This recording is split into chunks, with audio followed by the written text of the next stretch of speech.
Okay जनाब, अस्सलाम वालेकुम। आज हम measurement of enthalpy of a reaction.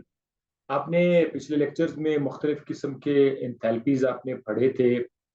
तो आज हम आपको बताएंगे कि इंथैल्पी को हम कैसे मेजर करते हैं। मुख्तलिफ किस्म की इंथैल्पीज है। इंथैल्पी ऑफ फॉर्मेशन है, इंथैल्पी ऑफ न्यूट्रलाइजेशन है, इंथैल्पी ऑफ सोल्यूशन है, एंथैल्पी ऑफ एटोमाइजेशन है। तो मुख्तलिफ किस्म की इंथैल्पीज हम कैसे फाइंड करते हैं। तो उसके लिए हमारे पास जो जो अपरेटस है, एक है ग्लास कैलोरीमीटर और दूसरा है बॉम कैलोरीमीटर। तो सबसे पहले यहाँ पर जो मौजूद है हमारे पास ये है ग्लास कैलोरीमीटर। और आज हम आपको एक तो ग्लास कैलोरीमीटर समझा देंगे कि ये किस तरह का चीज है और किस तरह ये काम करता है। और फिर इसी ग्लास कैलोरीमीटर से रिलेटेड एक न्यूमेरिकल भी आपको कराएंगे, ताकि उस न्यूमेरिकल में आपको ग्लास कैलोरीमीटर का जो आइडिया है, बल्कि जो enthalpy of formation, enthalpy of reaction को फाइंड करने का जो तरीका है वो आपके जहन में आ जाए। ठीक है। सो ग्लास कैलोरीमीटर असल में, अच्छा, ये सबसे पहले देखना पड़ेगा ये है क्या चीज। ये एक कंटेनर है। ठीक है, कंटेनर है, लेकिन वो इंसुलेटेड कंटेनर है। Like like this.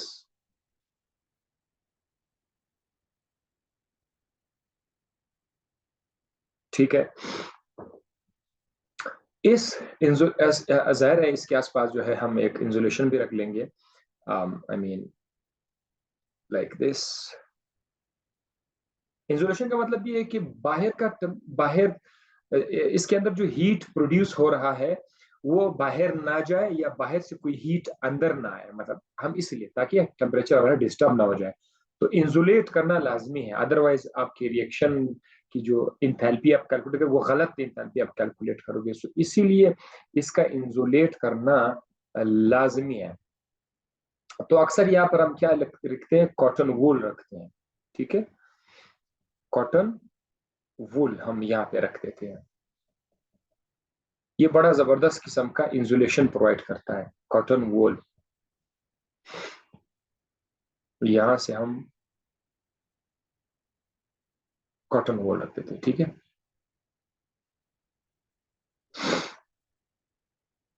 राइट। इसके अलावा यहाँ पर क्या पड़ा हुआ है, इसके अलावा यहाँ पर हम एक बहुत लाजमी चीज रखेंगे। सारा गेम हमारा उसी चीज के ऊपर बेस्ड है। वो है थर्मामीटर। यहाँ पर हम एक थर्मामीटर भी रख देते हैं। ठीक है, यहाँ से हमारा एक थर्मामीटर है। दैट इज योर थर्मोमीटर, जैसे कि यहाँ पर मेंशन है। ठीक है, ये रहा आपका थर्मामीटर भी इसके अंदर मौजूद है। टेम्परेचर को नापने के लिए, जाहिर है आप रिएक्शन स्टार्ट करेंगे, रिएक्शन से पहले आप टेम्परेचर चेक करेंगे कितना है, रिएक्शन के बाद आप टेम्परेचर चेक करेंगे। जो चेंज ऑफ टेम्परेचर है वो न्यूमेरिकल में काम आएगा। सो थर्मामीटर यहाँ पर है। इसके अलावा यहाँ पर एक स्टीरर भी है। जाहिर है जब आप रिएक्शन करते हैं तो उसको हिलाना पड़ता है, तो यहाँ पर हम एक स्टीरर भी रख लेते हैं। यहाँ से एक स्टीरर है, ठीक है, उसको हिलाएंगे। अच्छा, बाकी इसके ऊपर हम एक लिड भी रखेंगे। ठीक है, इसके ऊपर एक लिड भी रखेंगे ताकि इसको बंद करके बाहर से कोई हीट एक्सचेंज ना हो जाए। बस हमें ये करना है। राइट। अब यहाँ पर अक्सर हम वाटर रखते हैं। कोई वो चीज जिसका आप रिएक्शन मालूम करना चाहते हो, वो रिएक्शन आप जिस चीज में परफॉर्म करते हैं वो मटेरियल हम यहाँ पे रखते हैं। तो इसका मेन बुनियादी प्रिंसिपल क्या है, यानी ये जो कैलोरीमीटर ये काम किस तरह करता है। भाई ये काम इस तरह से करता है कि जब आप इसके अंदर कोई रिएक्शन चलाओगे, लेट सपोज आपने ए और बी को आपस में मिलाया, उससे एक कंपाउंड बना सी। अब ये जो सी बन जाता है, इसके दौरान दो ऑप्शन हो सकते हैं। या तो हीट रिलीज हो जाएगी।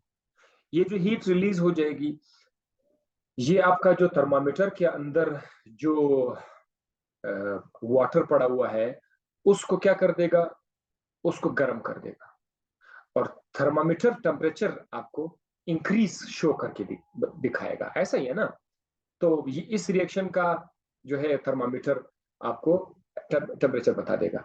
और अगर ये रिएक्शन एंडोथर्मिक है, अगर ये रिएक्शन एंडोथर्मिक है तो जाहिर है फिर तो माहौल ठंडा हो जाएगा। माहौल ठंडा हो जाएगा तो जिस जिस कैलोरीमीटर के अंदर जो रिएक्शन चल रहा है उसका टेम्परेचर कम हो जाएगा और थर्मामीटर आपको दिखाएगा, बस यही होगा। इसी तरह से हम कैलोरीमीटर को यूज करेंगे। तो कैलोरीमीटर का जो मेन पर्पज ये है कि ये टेम्परेचर चेंज को हमें दिखा देता है। फिर हम एक फार्मूला लाते हैं, उस फार्मूले के अंदर ये टेम्परेचर चेंज लिख लेते हैं और अल्लाह खैर वैल्यूज पुट करते हैं। बट एक चीज और, यहां पर चूंकि आप वाटर यूज करते हैं तो हम स्पेसिफिक हीट का लफ्ज यहां पर बहुत ज्यादा यूज करते हैं। स्पेसिफिक हीट, स्पेसिफिक हीट, ये भी हम यूज करते हैं।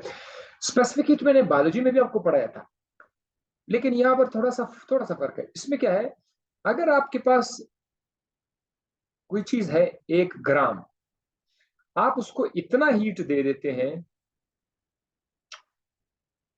आप उसको इतना हीट देते हैं कि इसका टेम्परेचर 1 केल्विन बढ़ जाए। बायोलॉजी में मैंने कहा था 1 सेंटीग्रेड, लेकिन यहाँ पर 1 केल्विन, यानी अगर अगर इसका टेम्परेचर 100 केल्विन है तो आप उसको इतना हीट दे दे कि इसका टेम्परेचर 101 केल्विन हो जाए। तो जो हीट आपने दे दिया उस हीट का नाम है स्पेसिफिक हीट। पर ये स्पेसिफिक हीट है।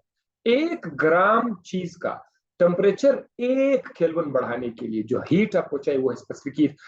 और अक्सर चीजों का स्पेसिफिक हीट पहले से तय शुदा है, पहले से मालूम है। जैसे पानी का स्पेसिफिक हीट वो हमें पता है, ठीक है।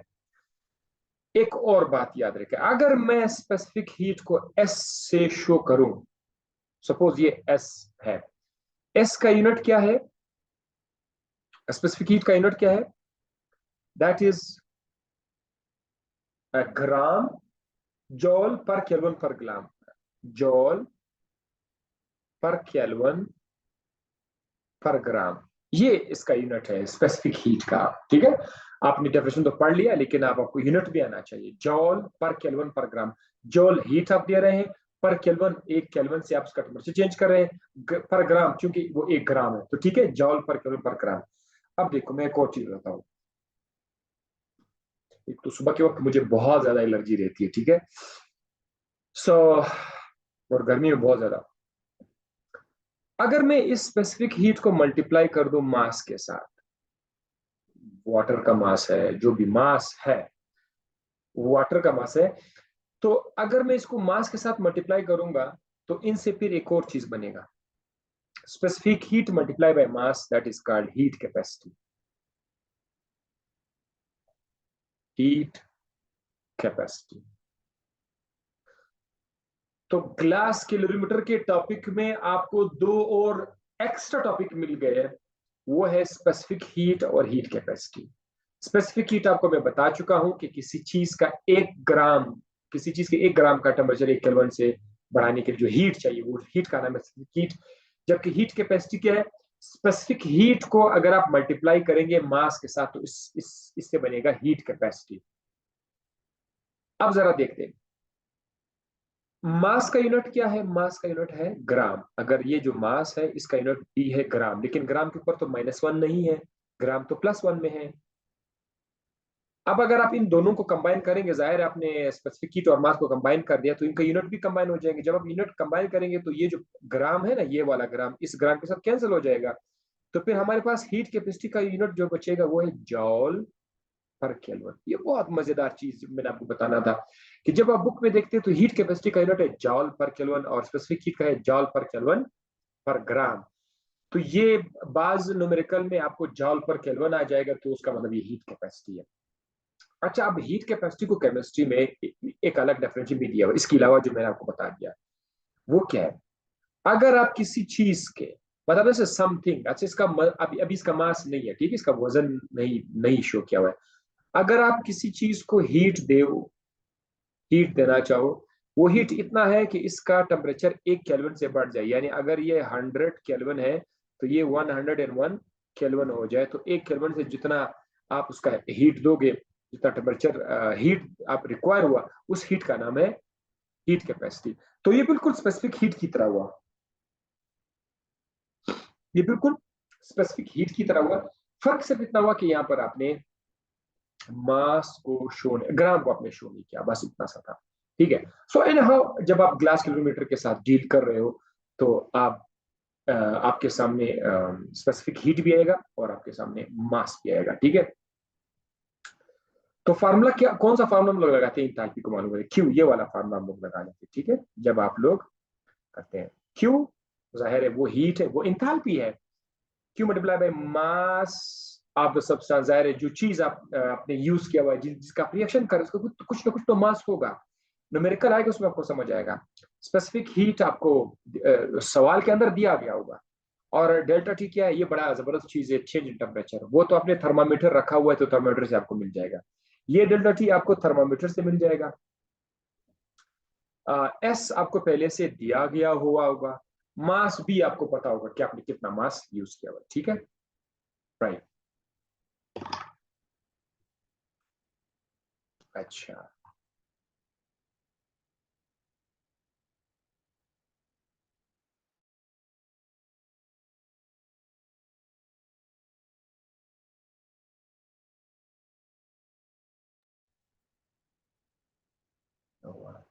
जी जी। सो एम क्या है यहाँ पर? M is the mass of the reacting substance. S is what? S is the specific heat. Delta T is the change in temperature.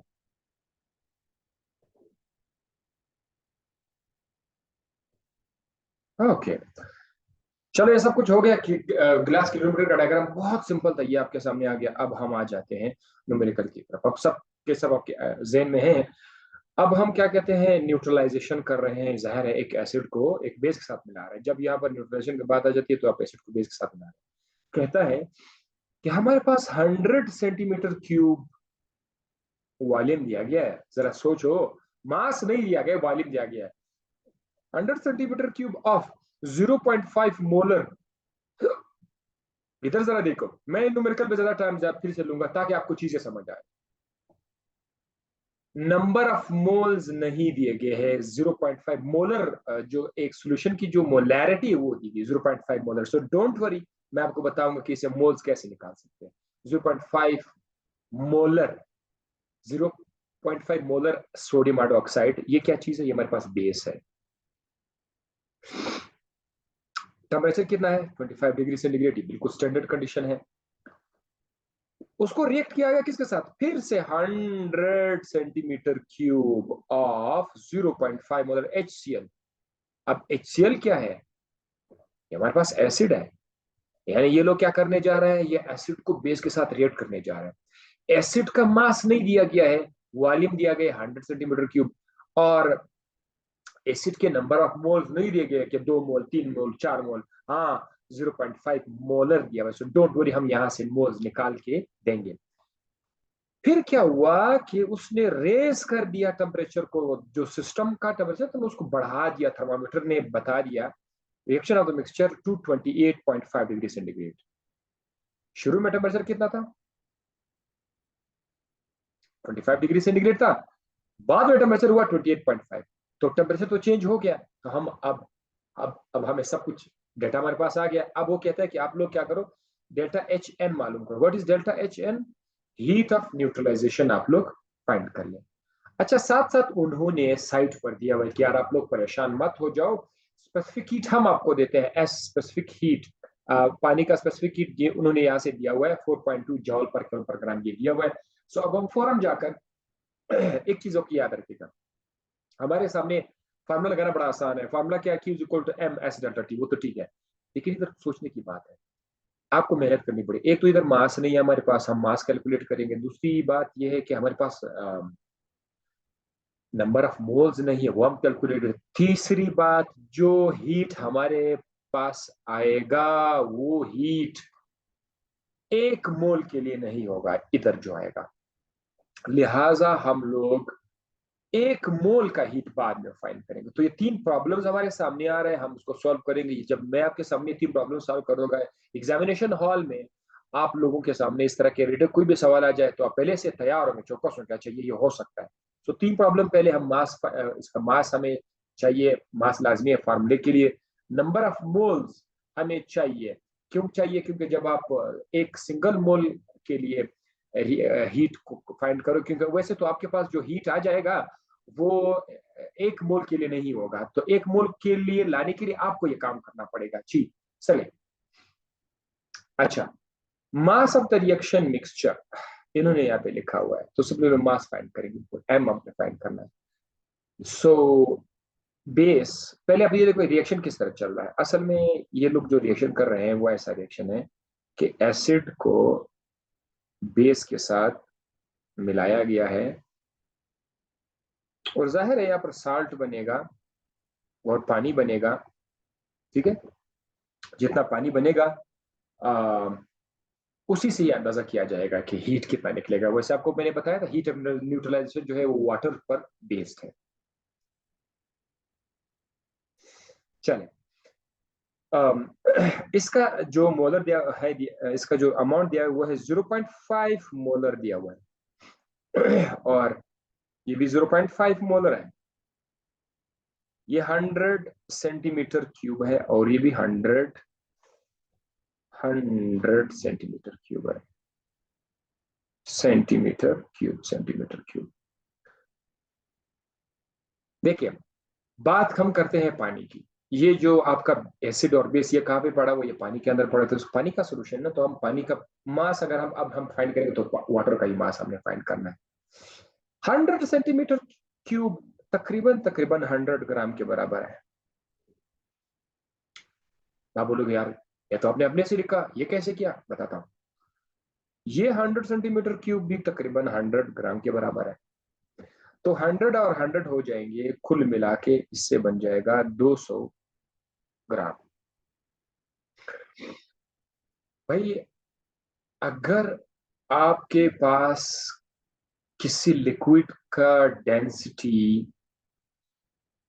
1 centimetre cube हो, 1 ग्राम पर सेंटीमीटर क्यूब हो, ऐसे लिक्विड का मास वॉल्यूम से फाइंड आप बड़े आराम से कर सकते, यानी जितना उसका वॉल्यूम उसको उसका मास कह सकते हैं। मिसाल वाटर की डेंसिटी जो है वो तकरीबन 1 ग्राम पर सेंटीमीटर क्यूब है वाटर का, H2O। H2O की जो डेंसिटी है D, ये है 1 ग्राम पर सेंटीमीटर क्यूब।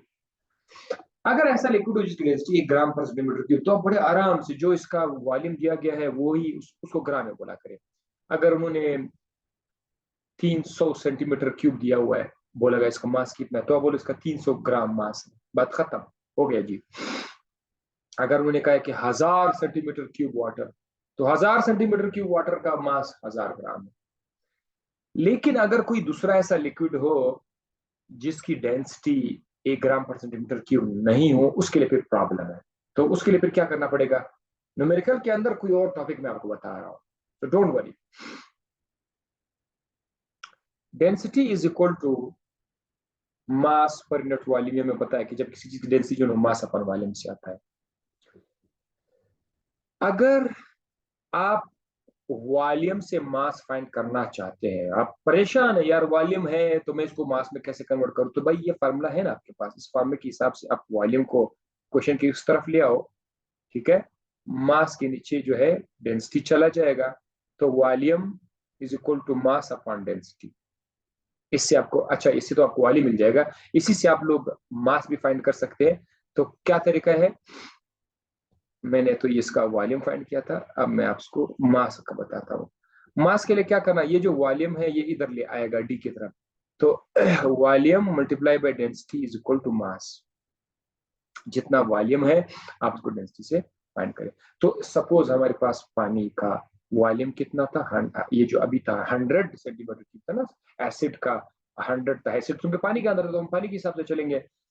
तो हम वॉल्यूम में लिखेंगे 100 centimetre cube multiply by density, तो पानी का पहले से 1 है, तो 1 मल्टीप्लाई 100 इज इक्वल टू 100। तो मास के साथ यूनिट तो ग्राम आता है, इसीलिए ग्राम आ गया। राइट, तो क्योंकि दूसरा लिक्विड होगा आप उसकी डेंसिटी को इसके वॉल्यूम के साथ मल्टीप्लाई करेंगे तो उस तरह से उसका वजन आ जाएगा। सो ये वो वजह है कि मैंने पानी का जो मास था वो डायरेक्ट अभी आपके सामने लिखा कि 100 ग्राम 100 सेंटीमीटर क्यूब को 100 ग्राम, तो टोटल 200 ग्राम हो। आप इसका स्क्रीनशॉट ले सकते हैं जो कुछ मैंने अभी लिखा है। मैं बस आगे चेक करना चाहता हूँ कि कोई और खाली पेज है ना हमारे पास पे। ठीक है, अच्छा। अब हम एक और काम भी करना चाहेंगे, बाद में काम आएगा नंबर ऑफ मोल्स फाइंड करने के लिए क्या करने में। सो आप यहाँ में भी परेशान मत होना, बल्कि पहले मैं एक काम करता हूँ, पहले मैं आपके लिए फार्मूला लगा लेता हूँ। ठीक है, फार्मूला लगा number of moles next page पे कर लेते हैं। चले जी, what is the formula of what is the formula of Q. Q का फॉर्मूला क्या था, हमें हमें पता है Q is equal to mass multiply by S multiply by delta T।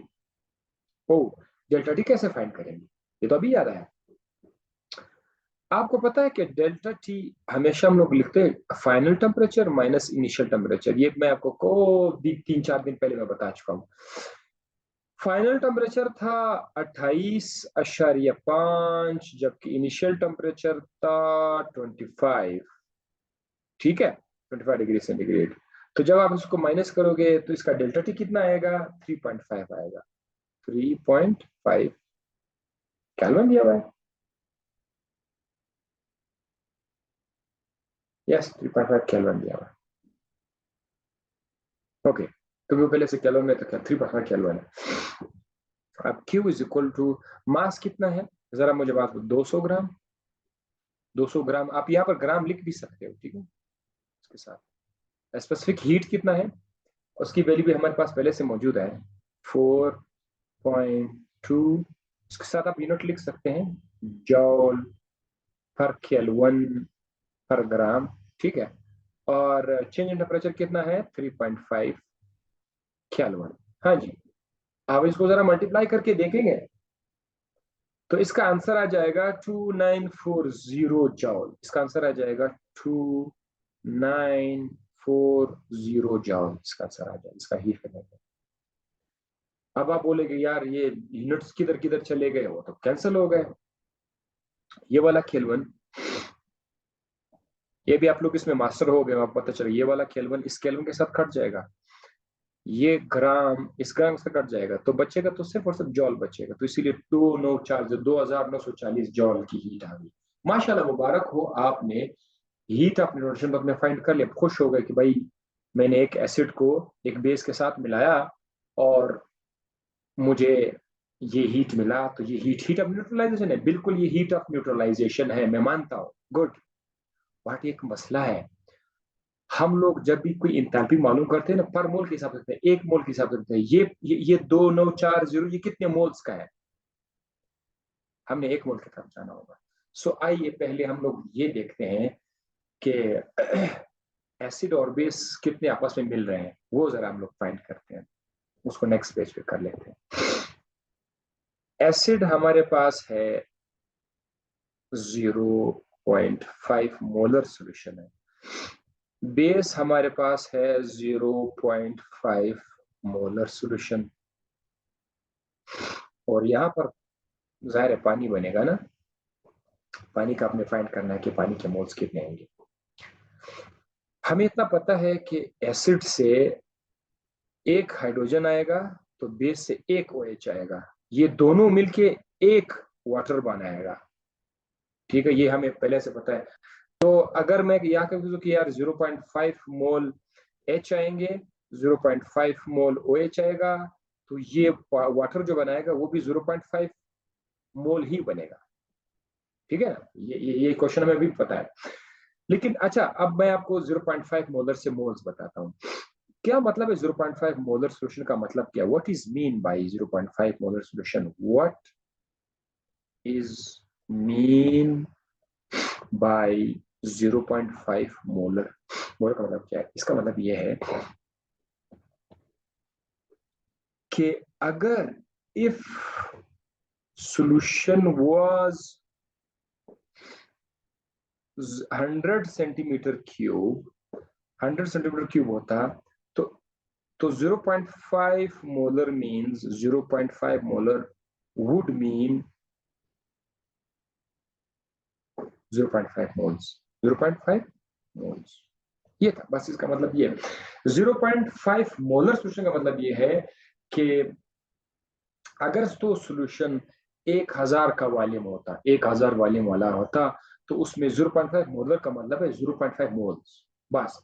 लेकिन प्रॉब्लम हमारे पास ये है कि हमारे पास तो वॉल्यूम कितना है, वॉल्यूम कितना है, 100 है ना, 100 है, एक एसिड का वॉल्यूम 100 है। तो अगर 1000 में, अब ये देखो, 1000 सेंटीमीटर क्यूब में अगर 0.5 मोल आ सकते हैं, 0.5 मोल आ सकते हैं, तो फिर 100 सेंटीमीटर क्यूब में x मोल आएंगे। ये ऐसा ही करना पड़ेगा। तो 1000x is equal to, cross multiply करें इसको, हो जाएगा 100 मल्टीप्लाई बाई 0.5। तो अगर अभी इसको करोगे तो आगे जाकर इसे क्या बनेगा, x is equal to 100 multiply by 0.5 upon 1000। इतना कुछ तो आपको पता होगा यार, मैट्रिक के मैथ में पढ़ा होगा। तो जब आप इसको डिवाइड करोगे, 1000 100 0.5 को डिवाइड करोगे, आपके पास आंसर आ जाएगा 0.05 मोल। जी हाँ, आखिरकार हमारे पास नंबर ऑफ मोल्स आ गए। तो ये जो 0.5 मोलर सॉल्यूशन है, दरअसल ये 0.05 मोल्स है। अब दूसरे के लिए कैलकुलेट करने की जरूरत नहीं है, क्योंकि उसका भी तो जो था 100 सेंटीमीटर क्यूब था, लिहाजा हम कैलकुलेट नहीं करेंगे, डायरेक्ट ये भी 0.05 है। अब अगर 0.05 ये भी है, 0.05 ये भी है, तो वाटर जो बनेगा उसके लिए फौरन हमें समझ आ जाएगा कि वो 0.05 ही रहेगा, क्योंकि एक हाइड्रोजन, एक मोल हाइड्रोजन, एक मोल OH आकर एक मोल वाटर बनाता है, तो 0.05 भी जाकर 0.05 मोल वाटर ही बनाएगा। तो यहां से हम जस्ट अंदाजा बनाएंगे, 0.05 मोल वाटर बन जाएगा। तो फाइनली हमारे पास 0.05 मोल्स आ गए थे।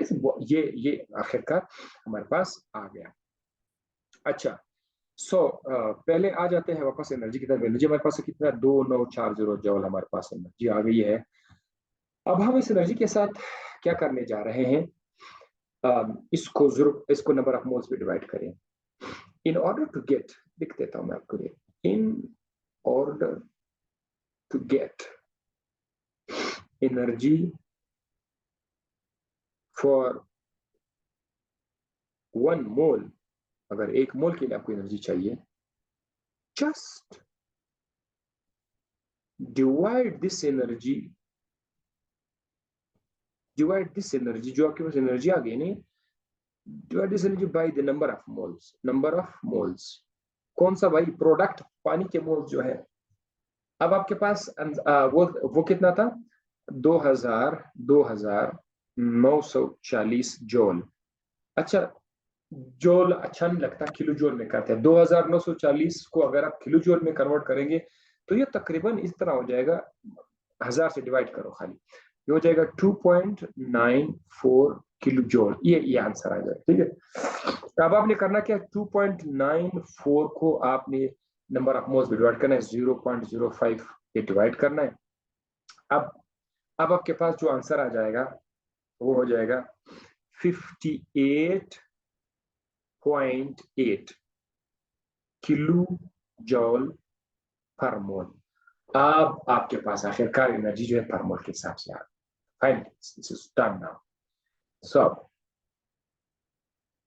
This 85.8 kilo joule per mole का जो आंसर आया है, इसमें एक चीज की आखिरकार कमी है जो आपने अपने से लगानी है। क्या आपको पता है हीट ऑफ न्यूट्रलाइजेशन जो है वो एब्सॉर्ब होता है या रिलीज होता है? आपको मैंने बताया था रिलीज होता है।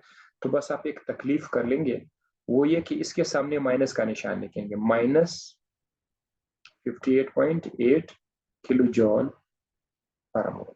तो ये था न्यूमेरिकल कि किस तरह से हमने ग्लास कैलोरीमीटर के अंदर रिएक्शन चलाया, वहां से डेटा उठाया और फिर पुट करके आंसर लाया। सही है। तो ये था आपका आज का न्यूमेरिकल ग्लास कैलोरीमीटर। नेक्स्ट में आपको बॉम्ब कैलोरीमीटर बताता हूँ, ठीक है। सो ये आप लोग सारा नोट कर लीजिए तब तक। Thank you.